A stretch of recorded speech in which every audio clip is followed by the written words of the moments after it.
हाँ निष्ठा एक बार चेक कर लेना।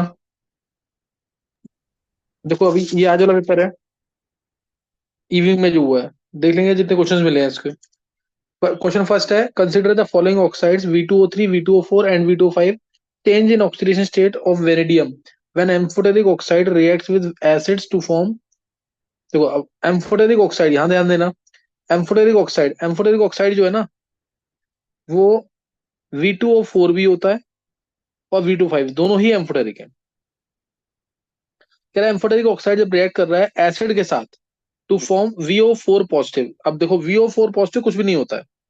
VO4 पॉजिटिव तो V की स्टेट ही +9 जा रही है, ये पॉसिबल नहीं है। बनता क्या है, जैसे V2O5 है, मीडियम अगर एसिडिक है ना, मीडियम अगर एसिडिक है तो ये बनाता है VO2 प्लस। VO2 प्लस बनाता है, 2VO2 प्लस। तो चेंज इन स्टेट कितना होगा ये पूछा हुआ है इसके अंदर। तो 2VO2 प्लस बनाता है, V की स्टेट यहाँ +5 है, तो 2 × 5 10, और 2 × V पे स्टेट आएगा +4। तो V पे आएगा +4, तो 2 × +4 +8। तो +10 से +8, तो 2 का चेंज मान सकते हैं इसमें, सही है। Change in oxygen state of vanadium, सही ना। Change in oxygen state of vanadium ये कितना आ जाएगा, +2, सही ना। +10 से +8, +2 आ जाएगा। Next question, which has maximum oxidising power among the following. Maximum oxidising power बोला है, एनसीईआरटी का क्वेश्चन है बिल्कुल। मैक्सिमम ऑक्सीडाइजिंग पावर ये क्लास में कराया हुआ है, MnO4 नेगेटिव, Mn की स्टेट +7 है, और इससे जो प्रोडक्ट बनता है Mn2 प्लस वो ज्यादा स्टेबल है इसलिए। तो ऑक्सीडाइजिंग पावर सबसे ज्यादा MnO4 नेगेटिव की है। उसके बाद अगर चेक करें तो Cr2O7 नेगेटिव की होगी, फिर VO2 पॉजिटिव अगर आएगा तो, सही ना। ये दोनों तो स्ट्रॉन्ग ऑक्सीडाइजिंग एजेंट होते ही हैं। Next, how many of the following will give benzoic acid on oxidation with KMnO4। नीचे कर दो ऊपर निश्चय।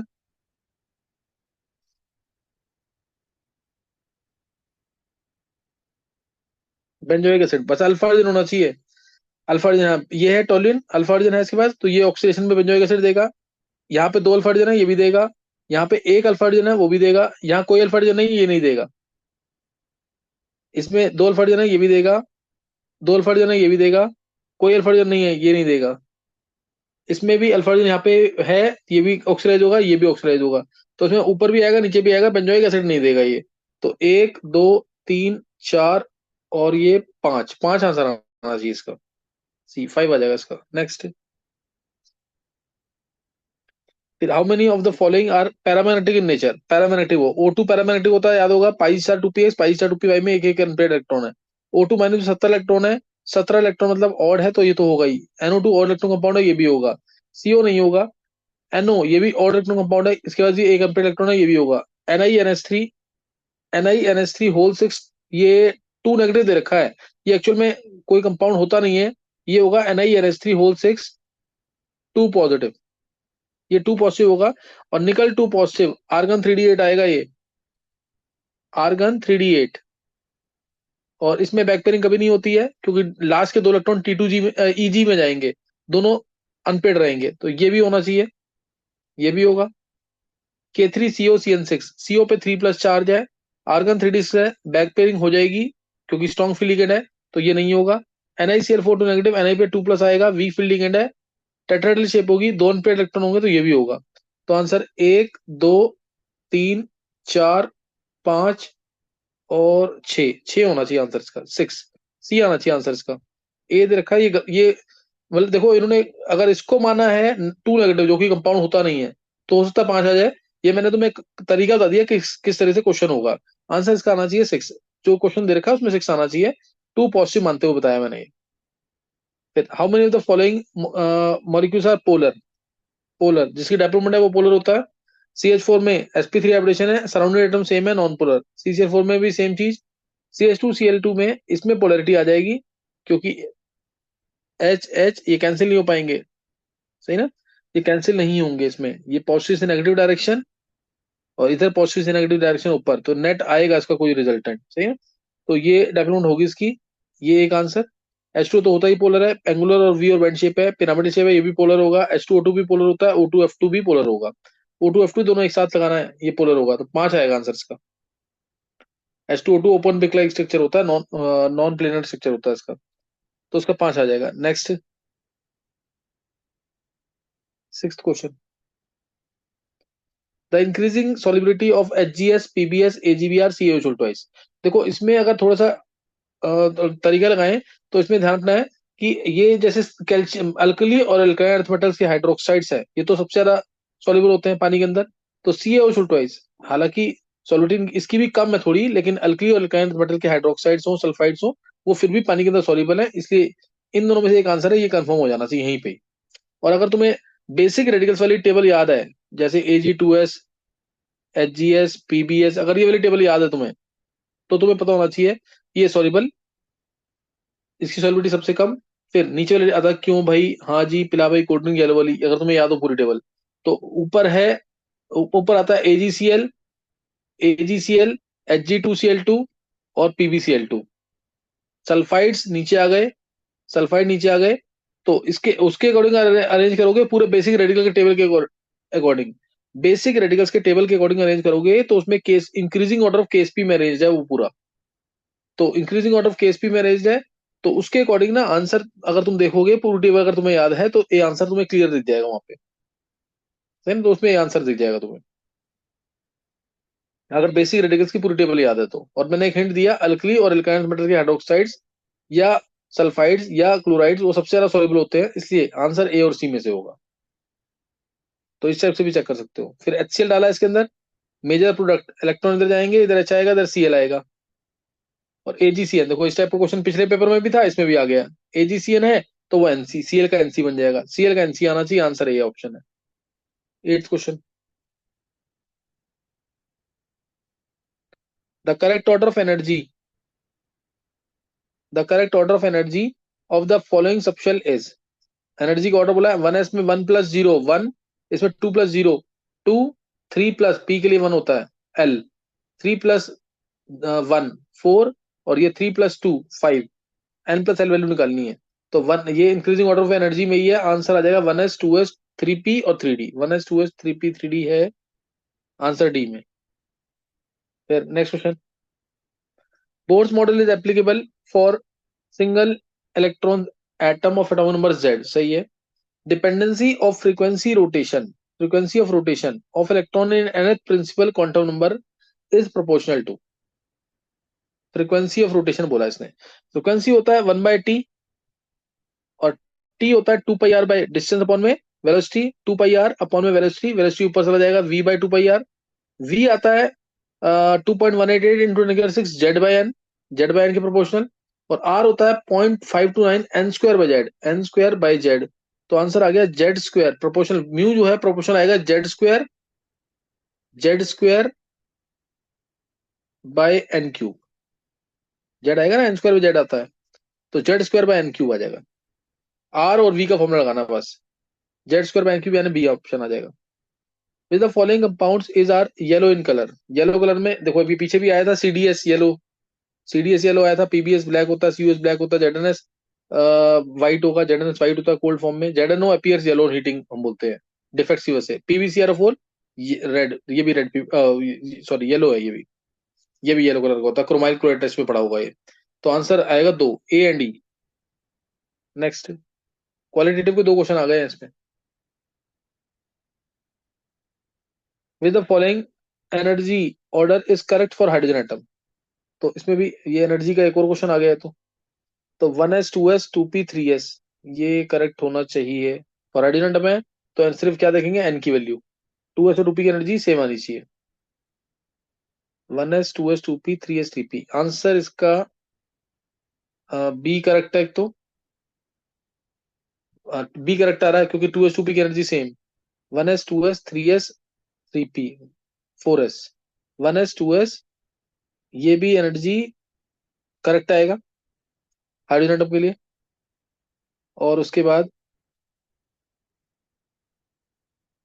1s 2s 2p, 2s 2p की सेम एनर्जी आएगी फॉर हाइड्रोजन एटम, 2s रूपी की सेम होगी, 3p 3s की सेम होगी। तो इसलिए आंसर आना चाहिए बी और सी दोनों करेक्ट है, तो आंसर आना चाहिए ए आंसर आना चाहिए इसका, बी और सी दोनों करेक्ट आएंगे।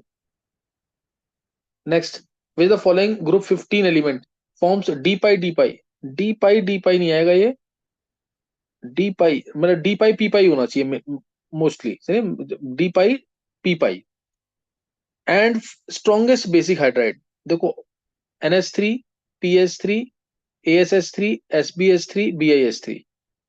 सबसे स्ट्रॉन्ग और बेसिक हाइड्राइड की बात करें तो NH3 है, लेकिन इसके अंदर डी ऑर्बिटल्स नहीं है, तो डी पाई पी पाई बॉन्डिंग का मतलब ही नहीं हुई।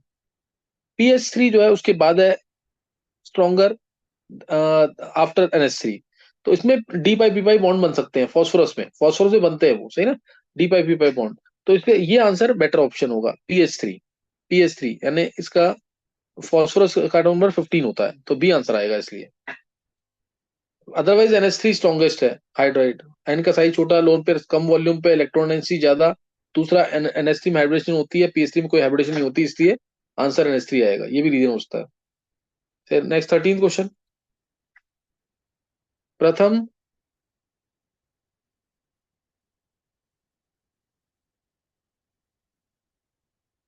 देखो 30 gram of HNO3 is added to a solution to prepare 75% weight by weight solution having density 1.25 gram per centimeter cube. Volume of the solution is, सही ना, volume of the solution is. तो अब इसमें 75% वेट बाय, एक बार ये इसको तुम खुद ट्राई करना, इजी क्वेश्चन है, पिछले पेपर में भी था इस टाइप का क्वेश्चन, एक बार इसको ट्राई करना। आंसर तुम्हें दे रखा है ए आर आंसर इसका, इसको एक बार ट्राई करना।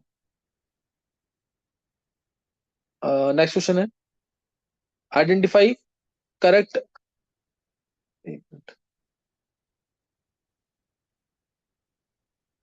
Correct convergence during acidic hydrolysis from the following. Starch galactose देता है, गलत है। हाइड्रोलिसिस पे ये क्या देता है, ग्लूकोज, तो ये गलत है।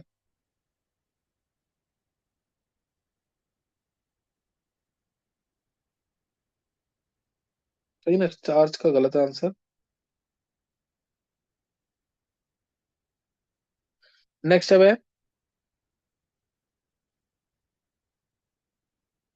Cane sugar gives glucose and fructose on hydrolysis. Cane sugar and sucrose यही देता है, ग्लूकोज और फ्रक्टोज, ये करेक्ट है। मिल्क शुगर यानी lactose gives glucose and galactose, ये भी करेक्ट है। Amylopectin gives glucose and fructose, ये गलत है, एमाइलोपेक्टिन सिर्फ क्या देता है, glucose. Amylose gives only glucose, ये सही है, तो बी सी और ई सही है। थ्योरी पढ़ी होगी तो क्लियर होगा, B C and E. The purification method based on the following physical transformation. Solid से बना वेपर, सॉलिड से डायरेक्टली वेपर बन रहा है, सब्लिमेशन हुआ है ये। फिर वेपर को कूल किया तो सॉलिड बन गया, वेपर को ठंडा किया सॉलिड बन गया, यानी जो इंप्योरिटीज है वो अलग हो गई होंगी, इसलिए प्रोसेस होगा सब्लिमेशन। प्रोसेस क्या होगा, सब्लिमेशन। फ्यूजन क्वेश्चन है। Next, for an elementary reaction A plus B gives C plus D when volume becomes 1/3 the rate of reaction becomes। Elementary reaction है तो रेट जो होगा K into A into B, K into concentration का square हो गया ये। अब volume को 1/3 किया तो कंसंट्रेशन हो गया 3 टाइम्स, कंसंट्रेशन को 3 टाइम्स करेंगे, कंसंट्रेशन को 3 टाइम्स करेंगे, रेट R डैश हो गया K इंटू 3C का स्क्वायर, डिवाइड करेंगे R डैश बाय R, क्या आ जाएगा 9।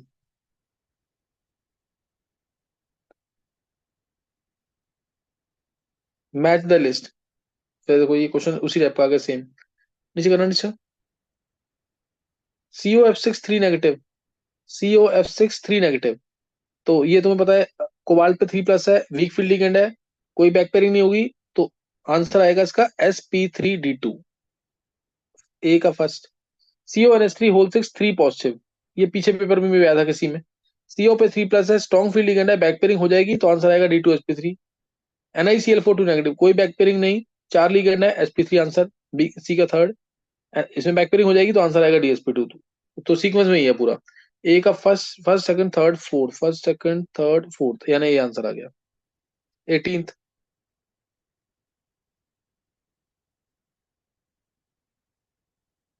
ऐसा करो नीचे हुआ। माल्टोज, माल्टोज किससे मिलता है, ग्लूकोज का पहला कार्बन और दूसरे ग्लूकोज का चौथा कार्बन, C1 अल्फा, और अल्फा लिंकेज होती है, ए का थर्ड आ जाएगा। लैक्टोज में ग्लूकोज और गैलेक्टोज होते हैं दोनों बीटा, ग्लूकोज और गैलेक्टोज और दोनों के दोनों बीटा, यानी C1 C4 बीटा। एमाइलोपेक्टिन में C1 C4 लिंकेज भी होती है, C1 C6 लिंकेज भी होती है, C1 C4 लिंकेज भी होती है, C1 C6 भी लिंकेज होती है, तो C1 अल्फा ये मान सकते हैं इसमें, C1 अल्फा और सी ब्रांचिंग में C1 C6 लिंकेज होती है अल्फा वाली। सुक्रोज के अंदर ग्लूकोज का अल्फा और बीटा होता है फ्रक्टोज का, यानी ये फोर्थ आ जाएगा। तो इसका आंसर चेक करोगे तो ये आ जाएगा पूरा, 18th का 19th।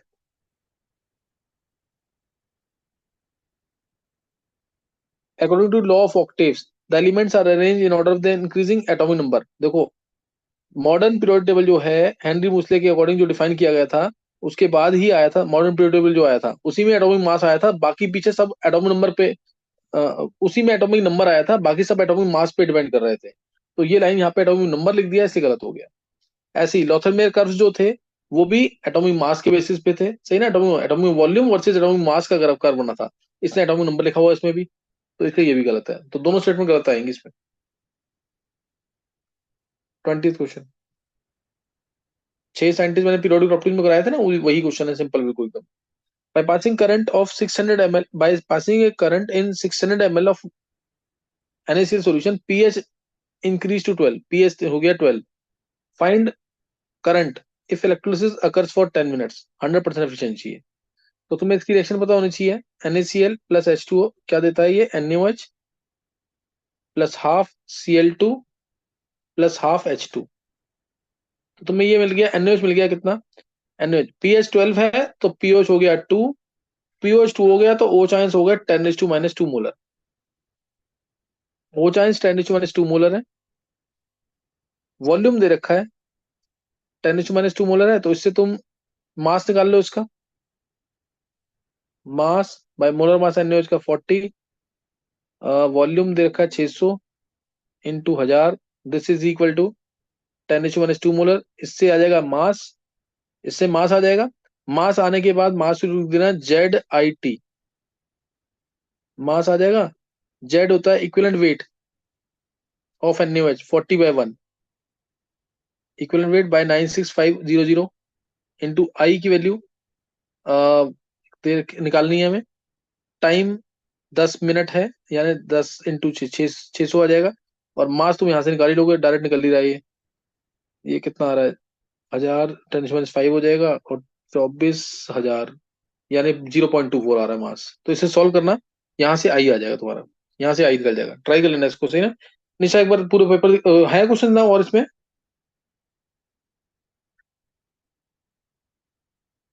नहीं, अब एक बार पेपर दिखा दो पूरा स्टार्टिंग से।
तो सही निष्ठा मेरे को सेंड कर देना एक बार।